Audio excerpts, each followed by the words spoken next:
आज के दिन 2 अक्टूबर को 1904 में मुंशी शारदा प्रसाद श्रीवास्तव के घर मुगल सराय उत्तर प्रदेश में एक बालक का जन्म हुआ था जो निष्काम कर्मयोगी थे और आगे चलकर वह भारत के दूसरे प्रधानमंत्री बने श्री लाल बहादुर शास्त्री साहब। श्रीमद् भागवत गीता में जो निष्काम कर्मयोग पर का ज्ञान है, अगर उसको समझना है तो लाल बहादुर शास्त्री साहब की जीवनी को हम समझ लें तो हमें यह अनुभव हो जाएगा कि निष्काम कर्म क्या है और कैसे हम अपने जीवन के उस परम उद्देश्य को प्राप्त कर सकते हैं। लाल बहादुर शास्त्री साहब की बहुत सारी कहानियां हैं। एक बार स्कूल में शिक्षक ने कहा कि विद्यार्थी वही स्कूल आएंगे जिसके पास किताब होगा। लाल बहादुर शास्त्री गरीब परिवार से थे, उनके पिता का देहांत हो गया था। उन्होंने अपने दोस्त से किताब लेकर उन्होंने कॉपी में हूबहू सब कुछ कॉपी कर दिया। कल होकर जब शिक्षक ने देखा और पूछा उसका कारण तो उन्होंने बात बताया कि मेरे पास पैसे नहीं है, इसलिए मैंने इसकी कॉपी कर लिया है। शिक्षक की आंख में आंसू आ गए। वो थे भारत के प्राइम मिनिस्टर लाल बहादुर शास्त्री। एक बार वह मेला देखने गए थे। लौटते समय गंगा नदी को पार करना था, पैसे नहीं था। नाव वाला भी जानने वाला था, लेकिन उन्होंने किसी का एहसान नहीं लिया और उस नाव को पार करने के बजाय वे गंगा को तैर कर पार कर दिया। वो थे लाल बहादुर शास्त्री। जब वह स्वतंत्रता संग्राम में जेल में बंद थे तो उनकी बेटी का तबीयत खराब था और मरने की स्थिति थी। उन्होंने जेल से 21 दिन का छुट्टी लेकर वे अपने बेटी को देखने गए। बेटी को देखने गए तो देखते ही बेटी मुस्कुराई, लेकिन थोड़ी देर के बाद बेटी का देहांत हो गया। देहांत के बाद अंतिम क्रिया करने के बाद वह लौटने लगे तो घर और परिवार वाले ने बोला कि आपको 21 दिन की छुट्टी है, तो फिर अभी क्यों जा रहे हैं? उन्होंने कहा नहीं, मैं बेटी की बीमारी के कारण मैं छुट्टी लेके आया था। अब बेटी है ही नहीं, कारण है नहीं, तो अब रुकने का भी कोई कारण नहीं है। जिस कारण से मैंने छुट्टी लेके आया था वह तो कारण है ही नहीं। वह लौट गए।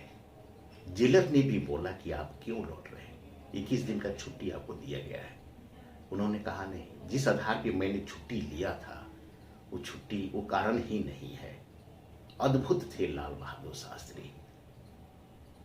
उनकी एक कहानी है कि उस समय एक सर्वेंट्स ऑफ इंडिया सोसाइटी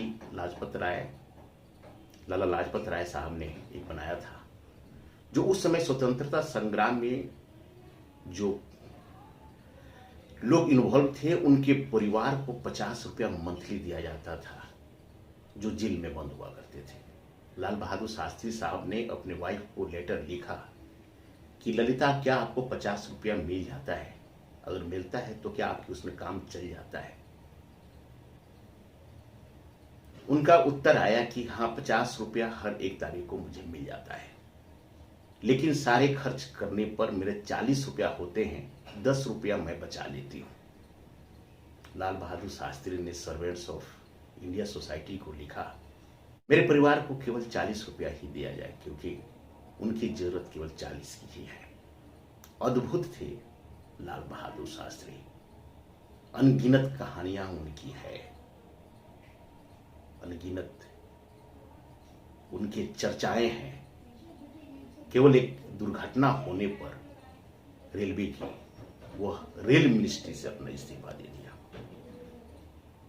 निष्काम कर्म क्या होता है लाल बहादुर शास्त्री से समझा जा सकता है। जब वे रेल मंत्री थे तो मुगल सराय में उनका भाषण होने वाला था। उनकी नजर उनके माता जी पे गया। वे लोग उतर के माता जी को चुपचाप लेकर पीछे ले गए और बोले कि माता जी, आप यहाँ पे क्या कर रही हो? आपके घुटने में दर्द है। यहाँ पे बहुत बड़ा भाषण होने वाला है, आप यहाँ पे ना आए, आपको धक्का मुक्की में आपकी स्वास्थ्य खराब हो सकता है, आप घर चले जाए। माताजी को घर भेजने के बाद एक पत्रकार ने पूछा कि आपने ऐसा क्यों किया, तो लाल बहादुर शास्त्री साहब ने कहा कि माताजी को मालूम है कि मैं रेलवे में एक छोटा सा नौकरी करता हूं, उनको नहीं पता है कि मैं मंत्री हूं। पत्रकार ने बोला कि लेकिन अगर आप बता दें कि आप मंत्री हैं तो माता जी बड़ी प्रसन्न होंगे। कहा कि नहीं, अगर माता जी को पता चल जाए मैं मंत्री हूं तो हो सकता है उसको अहंकार हो जाए और उनका जो है महत्वाकांक्षा बढ़ जाए, और अगर वह किसी की सिफारिश करे और मैं नहीं कुछ कर पाऊं तो उनको बहुत दर्द होगा। इसलिए हमें अपने इच्छाओं को सीमित रखने के लिए यह कदम उठा लेना चाहिए कि हम कुछ नहीं है, एक तुच्छ हैं। अद्भुत थे लाल बहादुर शास्त्री साहब। आज उनके जन्म दिवस के अवसर पर मैं उनका परम नमन करता हूं।